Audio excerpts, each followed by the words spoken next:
Hey y'all, and welcome to week 3 of Flourishing in the Garden. So this week is focused on our solar plexus chakra, or also known or represented through the fire element. So in this space, the solar plexus is we can think about it right in between the lower ribs here. And this is really our energy center, so it's our space to get things done, to really tap into that internal fire and energy within us. So the two postures, or actually we have 3 postures that we'll focus on today. We'll work through a seated twist, and then a 2-legged table flow to again engage the core, work through that stabilization. And then we'll work through a goddess ha, which will help with some vocalization. Again, we're getting that movement, increasing the heart rate with that as well. So we can find our way to a seated position where the sits bones can rest on the earth. You can also take this in a chair. But we'll start by just finding a nice tall spine. And then from here, we'll inhale, and maybe bringing the arms out wide, and then we'll exhale to twist. And so the arms can either reach out, they can come to heart center, and we can take more of a passive twist here, or we can take the opposite arm and cross it over the leg. And then we'll inhale back to center, and exhale, twist it to the other direction. Inhale to bring it back, exhale to twist. So again, moving with the breath here. Exhaling to twist. Inhaling to bring it back. And exhaling to twist. So really the main points here as we're moving is we want to, again, encourage participants to focus on that grounding that we can feel by connecting through the earth, through the places that are connected. So maybe the ankles, the feet, the hips, and the sits bones. And then again, encouraging that nice tall spine. And then from there, twisting. And as we twist, we want to keep that nice tall spine, encouraging the breath.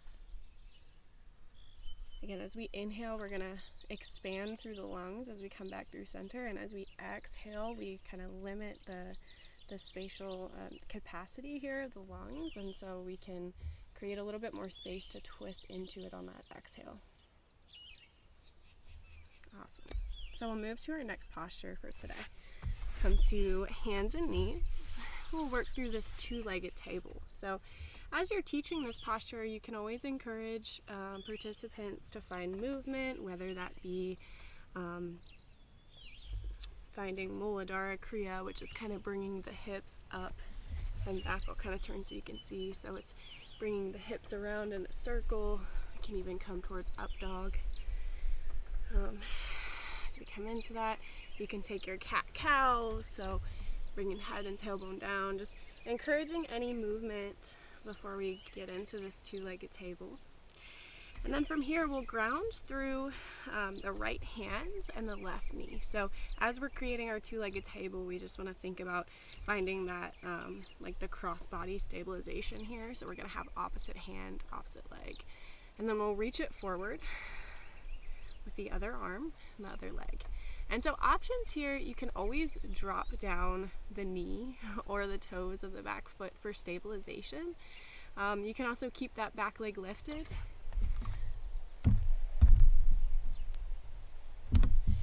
You can also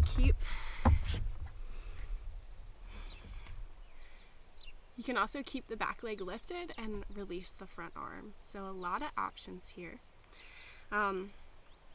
As you're here, even from our tabletop, we want to cue keeping the shoulders over the wrists, so to create that nice, strong foundation through the arms.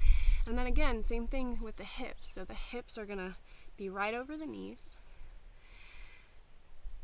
And then also encourage a slight bend in the elbows. So sometimes we really want to straighten through the arms and maybe even lock out through the elbows, but we want to encourage engagement here to protect the joints, both the elbows, the wrists, and the shoulders.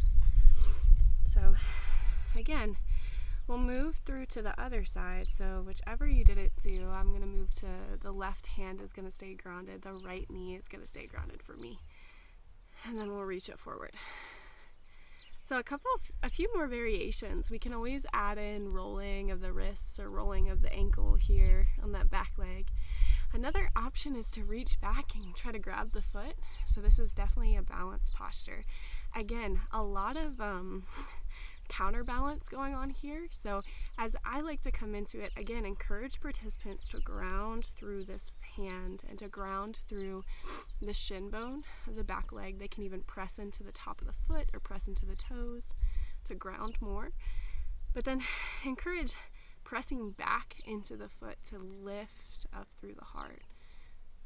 And then we'll release, let it go. So a lot of options there. We can even encourage participants to, as they're here, we can reach a leg or arm out to the side, really playing with that, whatever you would like to take there. So our last posture for the week is going to be a goddess ha. So we'll add in some vocalization here.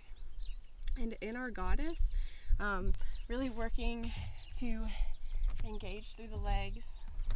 As we sink into it, will help, or will encourage finding that nice neutral spine. So again, in any posture that we're in, we can always take pelvic tilts to kind of find neutral. So neutral, what I'm referring to there is that space where the lower abdominals start to engage and the lumbar spine and the tailbone might be tucked just a little bit, just to find that engagement. So the hip flexors and everything here is engaged.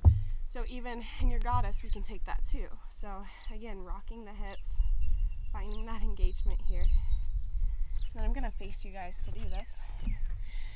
But we'll find our way to goddess. We'll inhale to reach it up, and then exhale to sink. Inhale to reach it up, exhale to sink. And so as you're moving, again, encouraging the stability here. So reminding participants to ground through their feet. This is definitely a balanced posture. So we can really take this as slow or as fast as we like and encourage that. Of course, with the fire element here, we might think about moving a little bit quicker through each side. We can take, gauge the energy in your group. So maybe just taking a couple of rounds of this. This is a very heating practice. So just know that, and know that if there's any kind of contraindications as far as any kind of heart disease or any medications like that can kind of this can increase our blood pressure here and our everything like that. So we just want to be mindful of who is in our class and who we're showing this to. So some variations for that that we can take is maybe have a railing or a wall. We can inhale with one arm, exhale down, ha, and then we can twist around to the other side. Inhale to lift it up, exhale down, ha.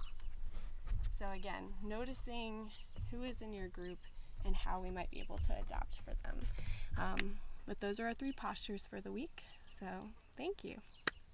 Have a good one.